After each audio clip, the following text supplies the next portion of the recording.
Bonjour, dans cette deuxième partie, nous allons jouer avec ces petites choses qui sont les Impressibles, c'est-à-dire des gels presse qui sont déjà texturés. Donc elles ont un énorme avantage, c'est qu'on a la texture avec le rendu de la gel presse. Et en même temps, elles peuvent éventuellement servir de gel presse provisoire si on a un besoin de ce format. Alors, nous avions nos petits fonds de page, donc il existe 4 modèles. Ici on voit les cercles, on voit les carrés, d'autres cercles qui s'en mêlent, on les utilisera tout à l'heure. Une rosace comme celle-ci et 2 grands formats qui sont celui-ci, les carrés que l'on retrouve ici, cette fois-ci en grand format pour les pages 30-30, et un autre format que nous allons utiliser maintenant qui représente des feuillages, des lierres, enfin un petit peu ce que vous souhaitez. Nous allons travailler sur ce fond de page qui représente simplement une partie des étapes que nous avons vues sur la vidéo précédente. Donc j'avais fait 3-4 bandes seulement et j'avais voulu rester assez sobre. Donc nous allons travailler seulement sur une branche. Une seule branche que nous allons reporter plus ou moins par là. D'accord? Donc je vais travailler avec de la Versafine claire. Je vais tout simplement ancrer. Je vais ensuite travailler avec un tampon. Donc un tampon de chez Carabelle. Je vais jouer avec un bleu. Je peux le reporter. Alors, je vais le mettre plus ou moins par là.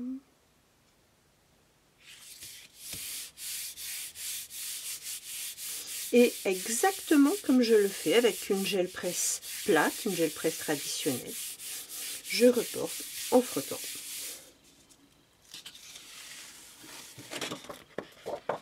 Et voilà.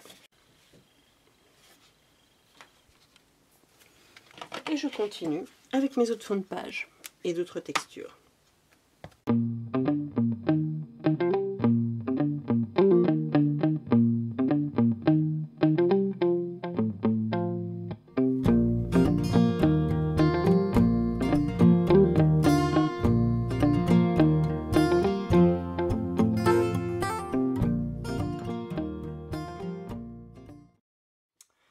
Nous nous retrouvons désormais avec 4 fonds de page, 2 relativement clairs et aérés, et 2 qui sont plutôt très chargés et très foncés. Alors, on peut en rester là et décider que l'on va travailler directement sur ces fonds de page. Ils ne sont pas exactement à la mode du moment. Si on veut suivre la mode, on est plutôt dans des fonds de page plutôt doux, clairs. Là, ils sont vraiment très chargés et très pétants en couleur. Donc, ça va bien pour un art journal, pour une page de scrapbooking. C'est un peu trop chargé. Ou alors, il faut travailler avec une petite photo dans un petit coin, dans un petit espace. Moi, ce que j'aime bien, c'est malgré tout aérer et éclaircir tout ça. Donc, pour ceci, je vais utiliser du gesso. Ce fond a été réalisé, que ce soit pour la première étape comme pour la seconde étape, avec la Versafine claire. La Versafine claire présente un énorme avantage.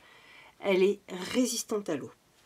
Ce qui fait que si l'on utilise de la modeling paste ou du gesso par-dessus, l'encre ne va pas remonter par capillarité, comme ça peut arriver avec une encre dite d'ail. Donc, je vais prendre du gesso que j'ai légèrement dilué avec de l'eau, une petite lingette, et je vais estomper mon fond de façon à l'éclaircir.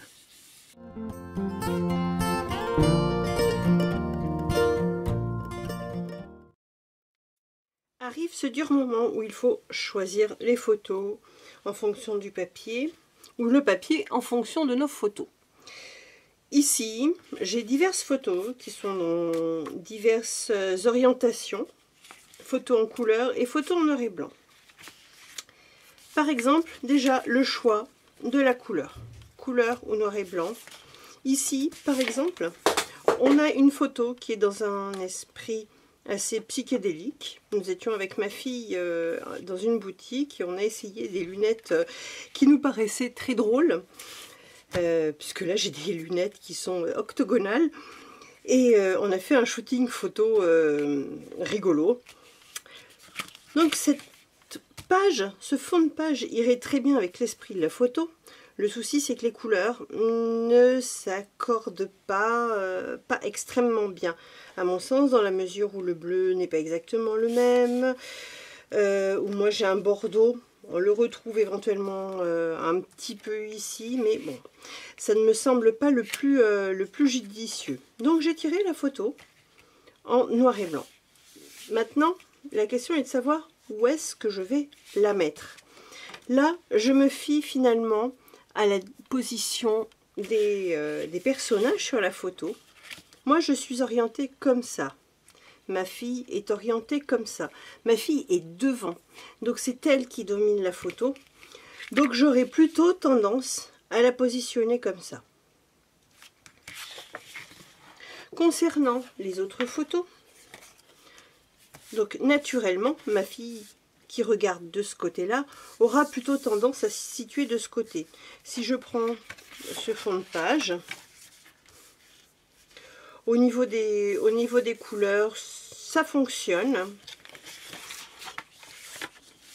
Ici, j'aurai moins tendance à cacher le travail que j'ai effectué, mais la photo étant assez en longueur, je trouve qu'elle n'entre pas bien dans le motif. En revanche, celle-ci étant plutôt sur la hauteur et mes feuilles allant dans ce sens-là, je pense que cette photo serait pas mal de ce côté-là. En plus, la photo étant en longueur et ma mise en couleur étant en longueur, on est plutôt bien.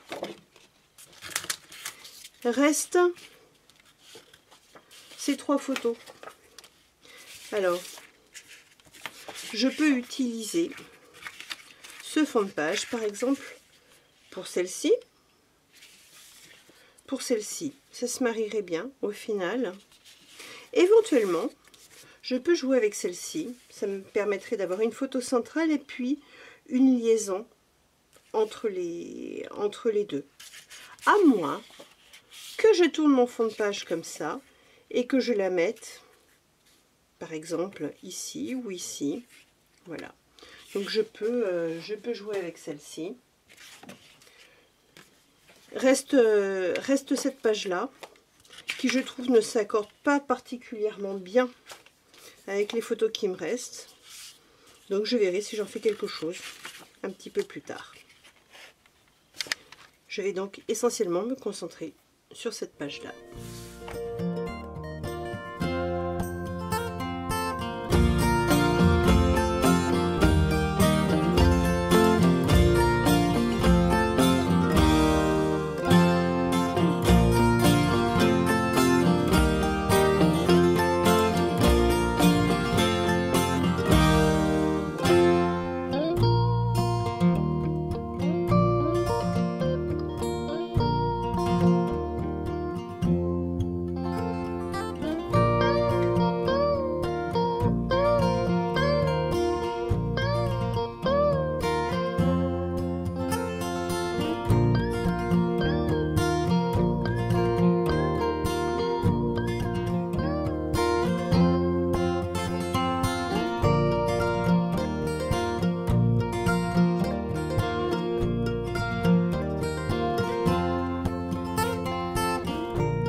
voilà, on se retrouve avec une page, on va dire, un petit peu psychédélique.